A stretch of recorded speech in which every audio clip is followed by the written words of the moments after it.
ఆధారం నీవేనయ్యా.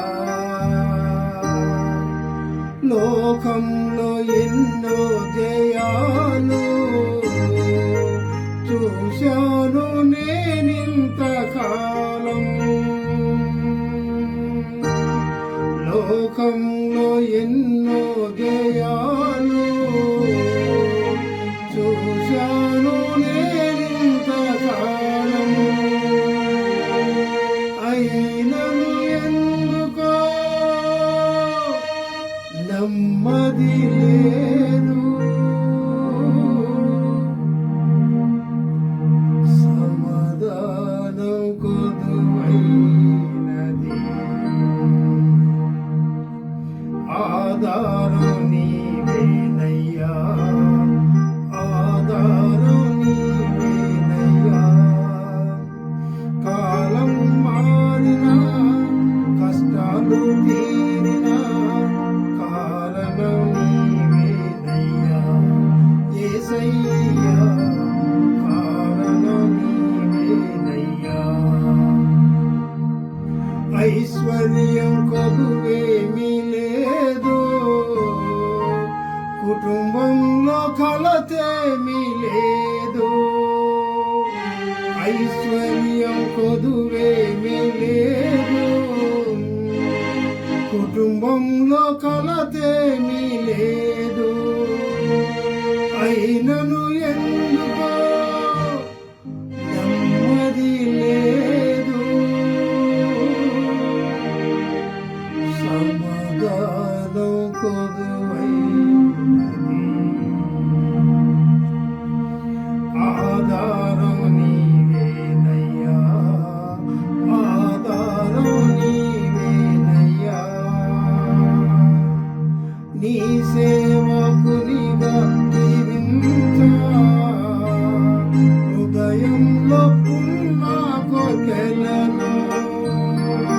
నీ సేవకునిగా జీవించా, హృదయంలో ఉన్న కోర్కెలను. హృదయము ఇచ్చాను, నెమ్మది పొందాను.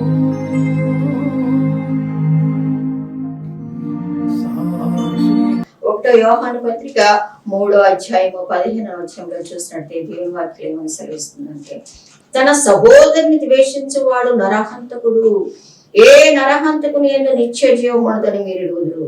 ఆయన మన నిమిత్తము తన ప్రాణమును పెట్టెను కనుక దీని వలన ప్రేమ ఎట్టిదని తెలుసుకొంచున్నాం. మనము కూడా సహోదరుల నిమిత్తం మన ప్రాణములను పెట్టబద్దులమై ఉన్నాము. తన సహోదరుని ద్వేషించే వారిని నరహంతకుడు, ఏ నరహంతకుడు నిత్య జీవం ఉండదు. ప్రేమించేటి వాళ్ళ ఇది మనకు చాలా కష్టమైనటువంటి ఆజ్ఞ. ఎందుకంటే దేవుడు నా చిత్తం చెప్తున్నారు, నా ప్రేమను కలిగి ఉండండి. ఎందుకంటే సహజంగా యేసు దేవుడు, యేసయ్య అంటేనే ప్రేమ, ప్రేమ అంటేనే యేసు. ఆయన మనం కలిగి ఉన్నాము అంటే మనం ప్రేమ కలిగి ఉండాలి. అది చాలా ఇంపార్టెంట్ లక్షణం అన్నమాట. ఆ లక్షణాన్ని మనం ప్రేమ కలిగి ఉండాలి. ప్రేమను బట్టి ఒకసారి మనం చూడండి, మనం ప్రేమించారు కనుకనే ఆయన పరమును కూడా వీడి ఈ లోకానికి వచ్చారు. ఆయన సమస్త వైభవాన్ని వీడి మనల్ని ప్రేమించి సమస్త వైభవము మహిమ అంత దూతలతో పొగడబడుతూ చక్కగా అక్కడ తండ్రి దగ్గర ఉన్నటువంటి ఆయన నీ కోసం నా కోసం ఈ లోకానికి వచ్చారు. మన మీద ప్రేమ, ఇంకా అంతకన్నా ఏం చెప్పాలి ఆ ప్రేమ గురించి? ఆయన ప్రేమను గురించి మనం జ్ఞాపకం చేసుకున్నప్పుడు మనము కూడా ఇతరులను అలాగా ప్రేమించబద్దురమై ఉన్నాం. ఏమంటాడు ఇక్కడ, తన సహోదరుడి కోసం ప్రాణం పెట్టబద్దుడై ఉన్నాడు. ప్రాణమే పెట్టే అంత వాళ్ళంగా మన ప్రభు మన కోసం ప్రాణం పెట్టారు కదా, అలా మీరు కూడా బద్దులై ఉన్నారు అంటున్నాడు. కనీసం ప్రాణం పెట్టాలి తీయలేకపోయినా మనం ప్రేమించే తత్వం కలిగి ఉండాలి. మనం సహోదరుల్ని ప్రేమించేటువంటి గుణాన్ని మనం కలిగి ఉండాలి. 15 నుంచి 17 వరకు చూస్తే ఇలా భద్రమై ఉన్నాను మాట్లాడుకుంటా వస్తున్నాడు. అదే విధంగా ఆమె తెస్సలోనికీయులకు రాసిన పత్రిక చూసినట్లయితే చూడండి 5వ అధ్యాయము 9వ వచనంలో చూస్తే దేవుని వాక్యంలో చాలా వివరంగా ఇక్కడ 5వ అధ్యాయం 9వ వచనం చూస్తే చూడండి, ఎందుకనగా మన ప్రభు అయిన యేసుక్రీస్తు ద్వారా రక్షణ పొందికే దేవుడు మనం నియమించిన కానీ ఉగ్రత పాలకు నియమించలేదు. మనము మేలుకొని నిద్రపోతున్న తనతో కూడా జీవిస్తున్న జీవిస్తున్నాం అనే విషయాన్ని మనం గుర్తుపెట్టుకోవాలి. అంతేకాదు మనము పగటి వారమై ఉన్నాము గనుక మత్తులమై ఉండగా విశ్వాసం, ప్రేమ, కవచాలను, రక్షణ, నిరీక్షణ, శిరస్త్రాణము ధరించుకున్నాం. ఎందుకంటే మన ప్రభు అయిన యేసుక్రీస్తు ద్వారా రక్షణ పొందుటకే మనం బద్దులమై ఉన్నాము కనుక ప్రియమైనటువంటి వార మనం ఇతరులను ప్రేమించే వారంగా ఉండాలి. మనం ఇతరుల మరి ప్రేమ కలిగి ఉండాలి. అంతేకాని మన ఇష్టానుసారంగా మనం నా జీవితం, నా ఇష్టం, ఏంటి మనల్ని ప్రేమించే వాళ్ళని ప్రేమిస్తాం. ప్రభు కూడా చాలా సార్లు మత్తయి సువార్తలో చెప్పారు కదా, మిమ్మల్ని ప్రేమించిన వారినే ప్రేమిస్తే మీకేం ఫలము కలుగును. శాస్త్రులు, పరిసరులు కూడా అలాగే చేస్తున్నారు కదా, మీరు అలా చేస్తే ఇంకేంటి ఫలితం అని చెప్పేసి అంటున్నారు ప్రభు. అలా చేయకూడదు. మనం మనల్ని హింసించు వారి కొరకు ప్రార్థించి ఇది చాలా కష్టమే. కానీ దేవుని కృపలో నూతన సంవత్సరములో మనం దినదినము ప్రభుకు దగ్గరగా ఉన్నప్పుడు, మనలో ఉన్నటువంటి ఆ యొక్క దేవుని ప్రేమ మనం ఆయన్ని అడుగుతూ ఉన్నప్పుడు తప్పకుండా ఆయన లక్షణాలను మనకి ఇస్తారు.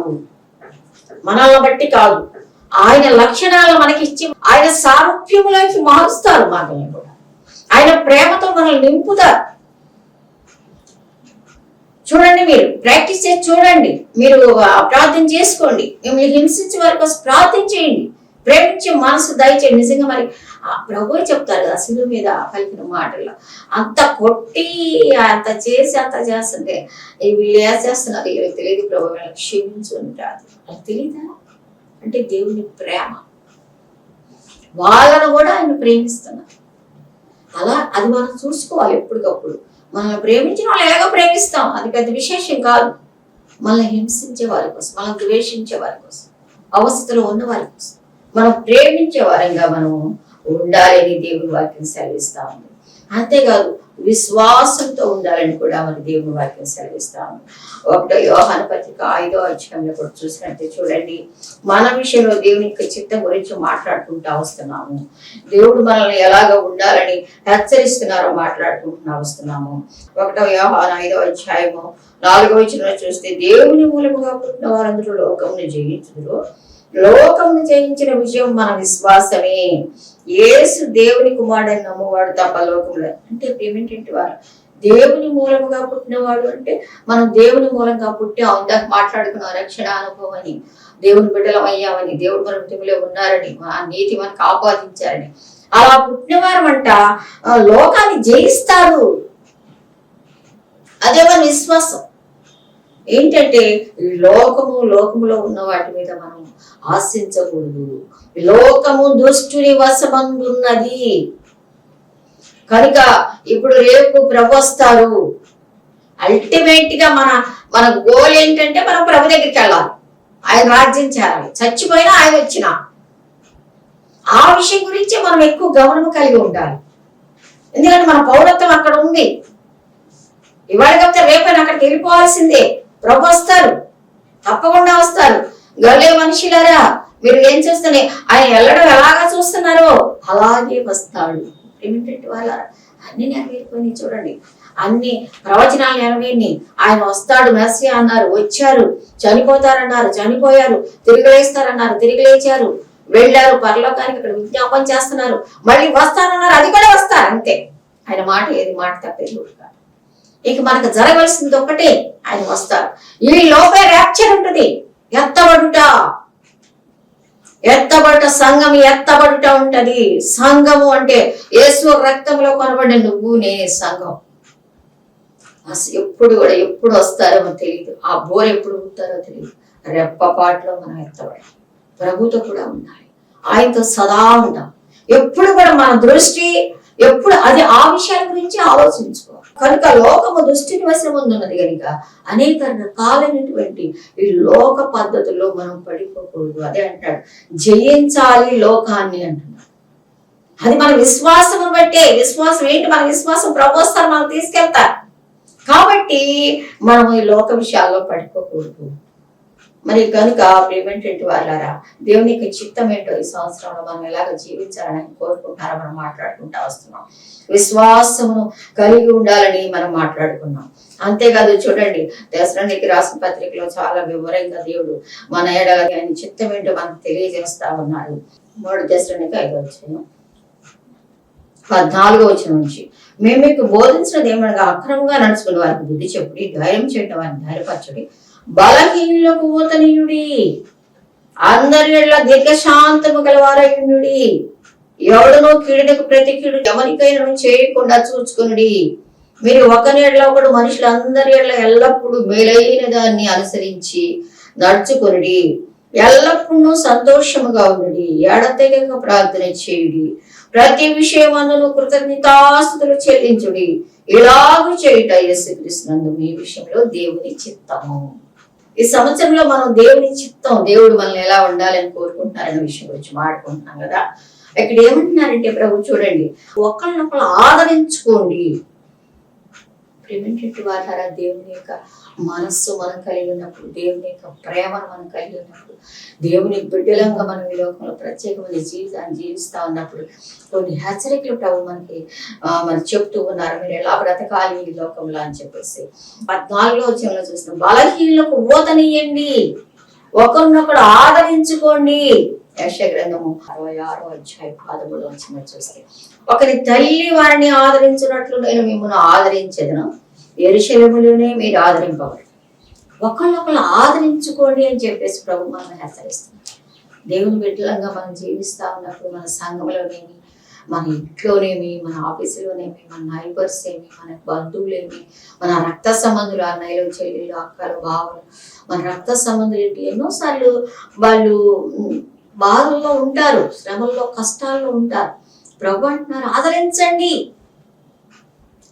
ఆయన ప్రార్థన చేస్తాయా అని కొట్టుబారేస్తామా? కాదు, ఇదిగో నేను మిమ్మల్ని తల్లిలాగా ఆదరించాను, మిమ్మల్ని సంగమా మీరు కూడా అలా ఆదరించాలి అని మనకి తెస్సలోనికీయులకు రాసిన పత్రికలో మనల్ని హెచ్చరిస్తా ఉన్నారు ప్రభు. కాబట్టి నిజంగా దేవుని యొక్క ఆదరణ లేకపోతే మనం అసలు ముందుకు వెళ్ళలేమన్నమాట. నిజంగా నేను కూడా మా పాస్టర్ గారు చనిపోయిన తర్వాత, మా పాస్టర్ గారు చనిపోవడం నాకు చాలా అసలు జీర్ణించుకోలేకపోయాను. ఎందుకంటే అసలు ఆయన చనిపోతారని నేను ఎప్పుడు అనుకునేదాన్ని కాదు. నా హెల్త్ బాగోదు, నువ్వు చనిపోతావమ్మా అని ఎప్పుడు నాతో అనేవారు అనమాట. అలాంటి ఓకే, నేను సెటిల్ అయిపోయినాను. నేను చక్కగా ప్రభు ఎప్పుడు పిలిచినా ప్రభు నేను దగ్గరికి వచ్చేస్తాను. విజయ్ కుమార్ గారు ఒక్కరైనా బ్రతకగలరు ప్రభు, నేను మాత్రం ఒక్కదాన్ని బ్రతకలేను అని చెప్పి దేవుని స్తుతిస్తా ఉండేదాన్ని. అలాంటిది సడన్ గా ఆయన చనిపోయారు అని నాకు చాలా అసలు నేను జీర్ణించుకోలేకపోయేదాన్ని. నాకు చాలా బాధ వచ్చేసింది. బంధువులు వచ్చారు, వెళ్ళారు, 1 నెల ఉన్నారు, తమ్ముడు మధ్యలో ఇంకా పిల్లలందరూ నా దగ్గర ఉన్నారు కొంతకాలం. తర్వాత వాళ్ళ సేవలకి వాళ్ళ గృహానికి వాళ్ళు వెళ్ళారు, ఎవరికాళ్ళు వెళ్ళిపోయి. నాకు చాలా బాధ వేసేది. అసలు ఎంత బాధ అంటే నేను మాటలతో చెప్పలేను అనమాట. అప్పుడు దేవుడు నాతో మాట్లాడుతూ వచ్చారు. ఎందుకు భయపడతావు, ఎందుకు ఏడుస్తావు, ఆడవాక నేను ఉన్నాను కదా. చూడండి గ్రంథంలో ప్రేమేంటి వాళ్ళు అది ఎందుకు చెప్తున్నానంటే, మనం దేవుడి యొక్క ఆదరణ ఎందుకు చూడు ఏడుస్తున్నా చూడబాక, నేను మోషేకు తోడేయినట్లు నీకును తోడేయును, నిన్ను విడువను, నిన్ను ఎడబాయను, నివ్వరం కలిగి ధైర్యముగా ఉండుము. నివ్వరం కలిగి ధైర్యం అసలు నేను ఊహించలేకపోయినాను. ఎందుకంటే అన్ని ఆయన చూసుకునేవారు, సమస్తం ఆయనే, కూరగాయలతో సహా ఆయన తెచ్చేసేవారు. అలాంటిది నేను చక్కగా వెనకాలండి. మా మోటో ఏంటంటే LFCS కొరకు జీవించు మోటో, ప్రార్థించు, ప్రకటించు. దేవుడు మాకు ఇచ్చింది. అయితే ప్రార్థన మాత్రం చేసేదాన్ని బాగా అన్ని విషయాలు అందరి కోసం. కానీ ప్రకటించడం ఆయన పని, ఇంట్లో కూడా అన్ని ఆయనే చూస్తున్నాను. అలాంటి నేను ఒక్కసారి తిరగబడిపోయే వారికి నేను అసలు వేరు చేయలేకపోయాను. వారు చెప్పి ఎంతో మంది బంధువులు వచ్చి, ఫ్రెండ్స్ వచ్చి చెప్పేయారు. కానీ అసలు ప్రభు మాట్లాడిన తర్వాత అప్పుడు నాకు ఆ బాధ పోయింది. ఒక్కోసారి ప్రిమెంటెంట్ ద్వారా మనం చాలా బాధలో ఉంటారు కొంతమంది. ప్రియులైన వారిని పోగొట్టుకుని మరి ఆర్థికంగా వెనకబడిపోయి, అప్పుల్లో పడిపోయి, బయటికి రాలేక, మరి పిల్లలు ఇబ్బంది పెడుతూ, ఇంట్లో పిల్లలు ఏమైనా బిడ్డలు మాటలు వినకుండా, మరి రకరకాల అనారోగ్య పరిస్థితుల్లో రకరకాల బాధల్లో ఉంటారు. మనం ఆదరించాలి అని ప్రభు మాట్లాడుతూ వస్తున్నారు. ఇంకా మనం మనం వెళ్ళాలి, ఆదరించాలి వాళ్ళని.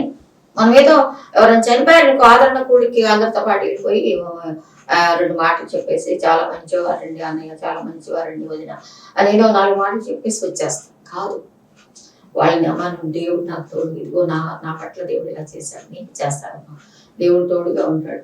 ఒకవేళ ఇదిగో ఆయన వెళ్ళిపోయారు, ఇదిగో ఆమె వెళ్ళిపోయింది, ఇదిగో అనారోగ్య పరిస్థితిలో ఉన్నావు, నీకేం పర్లేదు, మనం అంటూ ఒక దేవుడు ఉన్నాడు. ఆయన పట్టించుకుంటారు. నేను నీకోసం ప్రార్థన చేస్తాను, నువ్వు కృంగిపోబాక, బాధపడి మనం ఆదరించాలి అని దేవుని వాక్యం సాగిస్తాం. మనం దేవుని బిడ్డలంగా ఈ సంవత్సరంలో నూతన సంవత్సరం ఇచ్చారని దేవుడు ఆయన చిత్తం వెంట మనం మాట్లాడుకుంటూ వస్తున్నాం. మనం ఆదరించే వరంగా ఉండాలని దేవుని వాక్యం సెలవిస్తా ఉంది. అంతేకాదు చూడండి, 2 కొరింథీయులకు రాసిన పత్రికలో కూడా 1వ అధ్యాయం 3వ వచనంలో కూడా చూస్తే, ఆ కనికరము చూపు తండ్రి, సమస్తమైన ఆదరణను అనుగ్రహించు దేవుడు, మన ప్రభు అయిన యేసుక్రీస్తు తండ్రి అయిన దేవుడు స్తుతింపబడిన సమస్తమైన ఆదరణ ఇచ్చే దేవుడు.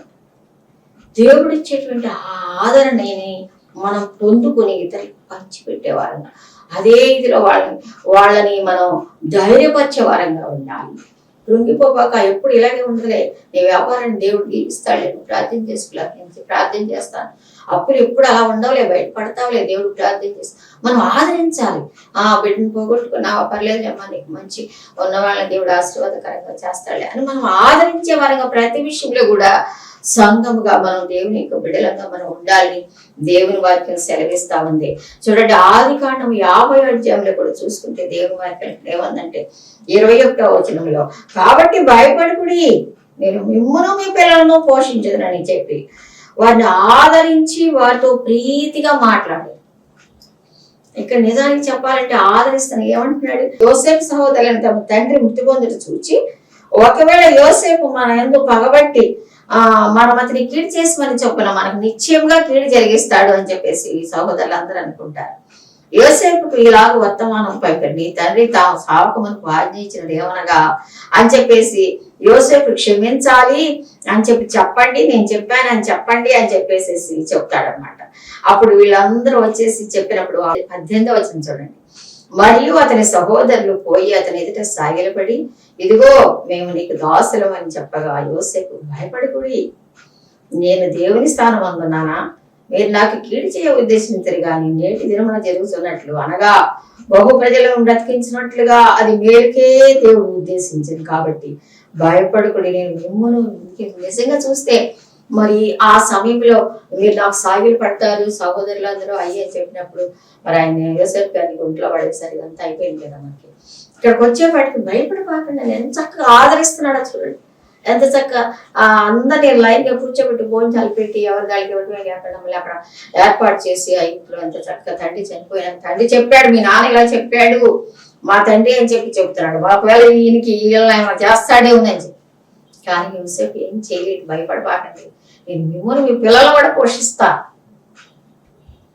ఇలాగా ఒక గొప్ప కార్యం జరగటానికి నన్ను ముందే దేవుడు ఇలా తీసుకొచ్చాడేమో అని చెప్పేసి మంచి మాటలు. ప్రియమైనటువంటి వాళ్ళారా, మనం కూడా మరి శ్రమలో ఉన్న వారిని చూసి, బాధలో ఉన్న వారిని చూసి వీడికి ఎలాగే జరగాలి అని అనుకోకూడదు, మరి ఆదరించే వారంగా ఉన్నారు. ఏం పర్లేదమ్మా, దేవుడు సహాయం చేస్తాడు, దేవుడు ముందుకు తీసుకెళ్తాడు, మీరు బాధపడబాకండి అని చెప్పేసి మనం వారిని ఆదరించేవారు.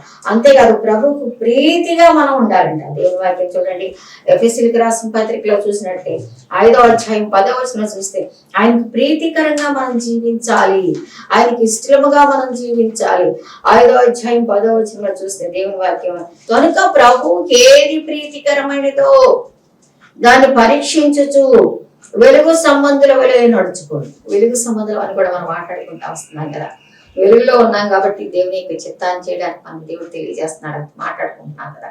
ఆయనకి ప్రీతికరమైంది దేవుని ఆత్మ మనలో ఉన్నప్పుడు, దేవుని ప్రేమ మనలో ఉన్నప్పుడు ఏది ప్రీతికరమైందో, ఏది మంచిదో, ఏది మాన్యమైందో, ఏది యోగ్యమైందో దేవుని ఆత్మ మనకు టీచ్ చేస్తుంది.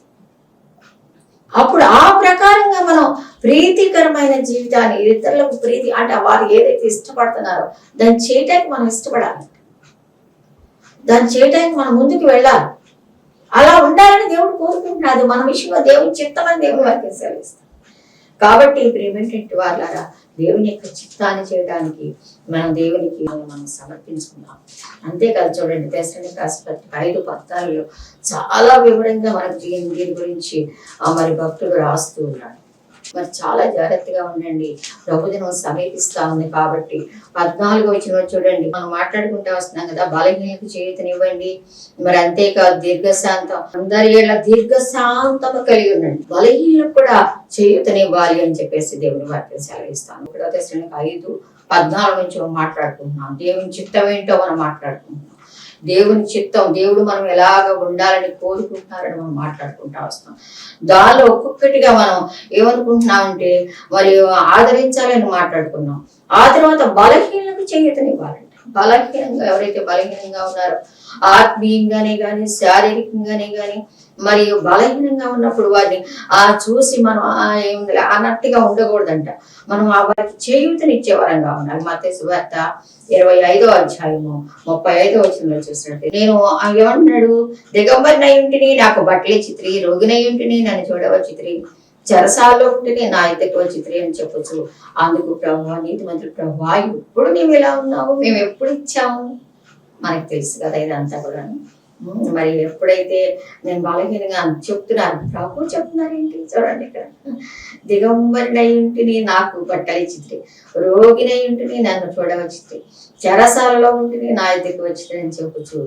అందుకు నీతిమంతుడు ప్రభువా, ఎప్పుడు నీవు ఆకలి కొని ఉంటే చూసి ఇలా చేసావు ఇలా చేసావు అంటే ప్రభు అంటున్నా చూడండి 40వ వచనంలో, అందుకు రాజు మిక్కిలి అల్పులైన ఈ నా సహోదరులలో ఒకరికి మీరు చేస్త్రి కనుక నాకు చేస్త్రి.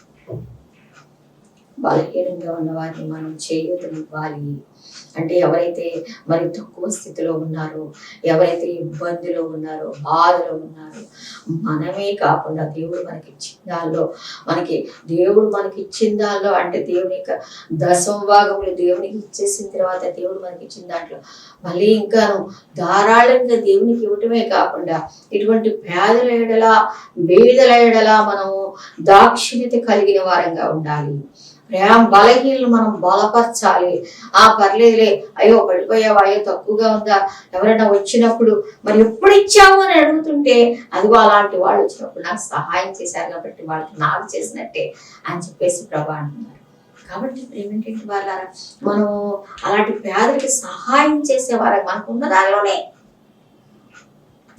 మనమే మనకి కట్టుకొని మేడ మీద బయట కట్టుకొని చీరల మీద చీరలు కొనుక్కొని బట్టల మీద బట్టలు మనమే తినాలి. పేదవాడు ఏమన్నా ఇబ్బందులో ఉన్నవాడి గురించి మనం ఆలోచించే వాళ్ళగా ఉండాలని అది ఆ చిత్తం అని ప్రభు తెలియజేస్తున్నారు. మరి కాబట్టి ఆ విషయాల్లో మనం చాలా శ్రద్ధ కలిగి ఉండాలి. అంతేకాదు చూడండి, లేవీకాండం 25:35 కూడా చూస్తే, లేవీకాండంలో కూడా చూస్తే దేవుని వాక్యం ఏమని సెలవిస్తామంటే, నీ సహోదరుడొకడు భేదవాడై నిరాధారుడై నీ యొద్దకు వచ్చిన ఎడల నీవు వారికి సహాయం చేయవలెను. మస్ట్ అని చెప్తున్నాడు ఇక్కడ దేవుడు లేవీకాండం. చూడండి, నువ్వు అతనికి సహాయం చేయాలి. ఒకవేళ నీ సహోదరుడు ఒకడు భేదవాడై నిరాధారుడై, ఆధారం లేకుండా పేదడేమో నీ దగ్గరికి వచ్చాడు అనుకో, అన్నేమో సాయం చేస్తాడేమో అని నీ అన్నదమ్ములు అవ్వచ్చు, లేకపోతే నీ ఎవరైనా నీ ఫ్రెండ్స్ అవ్వచ్చు, నీకు నైబర్స్ అవ్వచ్చు, నీకు చర్చిలో వారు అవ్వచ్చు, వారు ఎవరన్నా కానీ ఎత్తుకు వచ్చినప్పుడు నువ్వు వారికి సహాయము చేయవలెను. లేవికాండం 25:30. కాబట్టి ప్రేమ అది మనకు ఒక ఆజ్ఞలాగా ఇచ్చారు ప్రభు. కాబట్టి ప్రేమ ఏంటంటే వాళ్ళ మనము ఎవరైనా మన పేదవాళ్ళు వచ్చినప్పుడు, లేకపోతే హెల్ప్ మేలు చేయని వానికి పాపము కలుగును అని దేవుని వాక్యం. మనం మేలు చేయగలం, దానికి హెల్ప్ చేయగలం. మనకు ఆ స్థితి ఇచ్చాడు దేవుడు, మనకు ఉంది. వాడు ఇబ్బందిలో ఉన్నాడు, వాడు కొంచెం నువ్వు చేయందిస్తే పైకి లెగుస్తాడు, కొంచెం హెల్ప్ చేస్తే కొంచెం అందుకుంటాడు. అలాంటప్పుడు కూడా ఏమి పట్టనట్టుగా ఉండబాకు నువ్వు ఈ సంవత్సరంలో అని చెప్పేసి దేవుడు మనల్ని అలా ఉండకూడదు, బాధ్యత కలిగి ఉండాలి అని చెప్పేసి ప్రభు, అది నా చిత్తము అని చెప్పి ప్రభు మనకి తెలియజేస్తా ఉన్నారు. కాబట్టి ఆ అపొస్తలుల కార్యాలు 20వ అధ్యాయంలో కూడా చూసినట్టే చూడండి, 35వ వచనంలో ఏమని రాస్తున్నాడంటే, మీరు ఇలాగ ప్రయాసపడి బలహీనలను సంరక్షింపవలను. ఇంకా ఎక్కువ బలహీనలను సంరక్షించాలంట. సంరక్షించడం అంటే మనమే చూడాలి అని, బలహీనలు మీరు చూడండి అని ఖచ్చితంగా చెప్తాడు ఇక్కడ పౌలు దగ్గరికి వచ్చేవాడికైతే కొత్త నిబంధన. మీరు సంరక్షించవలేను, అంతేకాదు పుచ్చుకొనుడి కంటే ఇచ్చుట ధన్యత. అంతసేపు తీసుకోవడమే మనకి అలవాటు, కానీ ఇచ్చుట ధన్యత. ఇవ్వటంలో ఆనందం ఉంది. ఇవ్వటంలో మనకి ఎవరికైనా నిజంగా నీకు దేవుని ప్రేమ, దేవుని మనస్సు, దేవుని లక్షణాలను కలిగి ఉంటే ఇచ్చినప్పుడు నీకు చాలా ఆనందం కలిగింది. నేను చాలా లిటరల్గా ఎరుగుతుంది ఆ విషయంలో మాత్రం. నాకు చాలా తక్కువే, అంటే నాకు ఉన్న దానిలోనే ఇచ్చినప్పుడు అది ఏదన్నా అవని కాక, అవి బట్టలే, చీరలే అవని, డబ్బే అవని, పదార్థాలు ఏమని, ఎవరు వచ్చినా సరే. మా అత్తగారు కూడా చిన్న ఎగ్జాంపుల్, మా అత్తగారు కూడా చిన్నప్పుడు మేము ఉన్నప్పుడు మా అత్తయ్య మా దగ్గర ఉండేది. మా ఉంటే విజయ్ కుమార్ గారు, నేను మా పాస్టర్ గారు ఎవరైనా తెచ్చారు ఫ్రూట్స్ కానీ తెచ్చేసి అక్కడ మా టేబుల్ మీద పెట్టేస్తే మా అత్తగారు వచ్చి అనేది, అవి ఇక్కడే వచ్చి మాకు చిన్న నువ్వు ఇచ్చావంటే సాయంత్రం ఒక్కటి కూడా ఉండదు, కుమార్ అందరికి పనిచేస్తుంది అని చెప్పి. అది కరెక్టేనమ్మా, తీసి లోపల పెట్టేద్దాం అనుకుని తల్లి కొడుకు లోపల పెట్టేవారు. ఎందుకంటే నాకు ఎంతో ఆనందం వచ్చినప్పుడు ఏదంటే నాకు దాన్ని పెట్టాలి, గొప్ప కోసం కాదు, అదొక ఆనందం, సంతోషం అన్నమాట. దేవుని చాలా మంది సాక్ష్యాలు చెప్తారు. ఎవరి బిడ్డలు కూడా మాకు దగ్గరికి వచ్చి బలపడిన వాళ్ళు అంటారు అనమాట. మేము వెళ్ళాము ఆ రోజున, అసలు అక్క అన్న అసలు వండుకున్నారు, అప్పుడే భోజనానికి కూర్చున్నారు, అందులో మేము వెళ్ళాము, అక్క మాకు పెట్టేసింది, పెట్టేసి ఆ తర్వాత వండుకుని తిన్నారు. చాలా మంది యూత్ ఫర్ జీసస్ లో ఏంటి, మరి ఇక ఎవాంజలికల్ యూనియన్ లో ఏంటి, యూలో ఏంటి, యూలో స్టార్టింగ్ లో మరి యూలో ఈజిఎఫ్ లో పనిచేసేవారు కదా ఆయన. యూ బాయ్స్ వచ్చేవాడు అనమాట, కాలేజ్ స్టూడెంట్స్. వాళ్ళు ఎక్కడో పేరెంట్స్ కి దూరంగా రూముల్లో ఉంటారు. అన్న అక్క అనుకుంటా వచ్చాడు. వచ్చినప్పుడు ఎంతో పేరెంట్స్ లాగా మేము వాళ్ళని చూసి ఉన్నది చక్క పెట్టేసి పంపించేసి తర్వాత మేము వండుకుని తినేవాళ్ళం. అంటే ఏదన్నా కానీ వాళ్ళు పూర్ బాయ్స్ ఉన్నప్పుడు నిజంగా ఆ రోజు నిజంగా ఎంతో పూర్ బాయ్స్ ఉన్నప్పుడు అన్న చాలా వాళ్ళని ఆదరించేవారు, బట్టలు ఇచ్చేవారు, తీసుకెళ్ళి వేసుకోండి అని చెప్పేసి, మళ్ళీ డబ్బులు ఇచ్చేవారు. అప్పుడు కాలేజ్ లెక్చరర్ గా మంచి పని చేశారు. నిజంగా అలాంటి ఆ ప్రేమ ఇప్పుడు కూడా వాళ్ళకి 50 years వచ్చినా కూడా వాళ్ళు మర్చిపోరు. వాళ్ళు సాక్ష్యం చెప్పేటప్పుడు చెప్తా ఉంటారు, అన్న జ్ఞాపకం చేసుకుని. ఎందుకు చెప్తున్నానంటే దేవుని యొక్క లక్షణాలు మనలో, దేవుని ప్రేమ ఉన్నప్పుడు అలా మనకు చాలా సంతోషంగా ఉంటుంది అనమాట. దేవుని కోసం ఈ చిన్న పని చేయగలిగాని అంటే ఒకలాంటి ఆనందం. కాబట్టి ఇవ్వడం, అదే అంటున్నాడు పౌలు, పుచ్చుకొనుడి కంటే ఇచ్చిన ధన్యత. ఇవ్వండి, నీకు కలిగిన దానిలోనే. చాలాసార్లు మీటింగ్కి వెళ్ళేవారు విజయ్ కుమార్ గారు, ఆ కానుక జేబులో పెట్టుకుంటే వచ్చేవారికి సగమే ఉండేది డబ్బు. ఎందుకంటే ఏ సేవకుడు కనిపించినా సరే కొంచెం తీసేసి ఆయన జేబులో పెట్టేసేవారంట. చాలా మంది చెప్తా ఉంటారు అనమాట, అన్న ఎక్కడ కనపడ్డాక మరి అసలు నాకేదో హెల్ప్ చేయకుండా వచ్చేవారు కాదు. ఏమిటంటే వాళ్ళు నేర్చుకోండి చక్కగా, అది దేవుని చిత్తము, అది సామాన్య విషయం కాదు, అది దేవుడు మనతో మాట్లాడుతూ వస్తున్నారు. కాబట్టి ప్రేమేంటంటే వాళ్ళ ఈ యొక్క మరి అపొస్తలుడైన పౌలు కూడా ఇవ్వడమే మంచిది అని చెప్పేసి మరి మనతో మాట్లాడుతూ వస్తున్నారు. అలాగే రోమీయులకు రాసిన పత్రికలో కూడా చూడండి, 14వ అధ్యాయంలో కూడా చూడండి, 14 విశ్వాసం విషయంలో బలహీనమైన వారిని చేర్చుకోండి. ఇక్కడ ఏమంటున్నారు, విశ్వాసంలో చాలా మంది బలహీనంగా ఉంటారు. అంటే మనం బలహీనలు చేయొద్దని మనం మాట్లాడుకుంటున్నాం కదా, బలహీనంగా ఉన్న వాళ్ళని చేయొద్దని. విశ్వాస విషయంలో కూడా కొంతమంది చాలా బలహీనంగా ఉంటారు. వాళ్ళని చూసి మనం ఎక్కిరించకూడదు, అంటే ఎగతాళి చేయకూడదు. ఏంట్రా నువ్వు ఎంతకాలం దేవుని ఎదగవేంట్రా అట్లా అనకూడదు, సూటిపడి మాటలు అనకూడదు. మనం వాళ్ళని ఎంకరేజ్ చేయాలి. ప్రారంభంలో ఉన్నటువంటి దేవుడు నమ్ముకున్న బిడ్డలు విశ్వాస విషయంలో బలహీనంగా ఉంటారు. కొంతమందికి ఎన్ని సంవత్సరాలు దేవుడు నమ్ముకున్నా సరే విశ్వాసంలో బలహీనంగా ఉంటారు. మరి ఆ పరీక్ష వచ్చే వాటికి అందరూ అయిపోతారు. అలాంటప్పుడు మనం వాళ్ళకి బలపరచాలంట, చేయవతని వాళ్ళ ఆత్మీయంగా కూడా. ఇక ఆత్మీయంగా ఒకసారి విషయాలు కూడా మనం మాట్లాడుకుంటూ వస్తాం.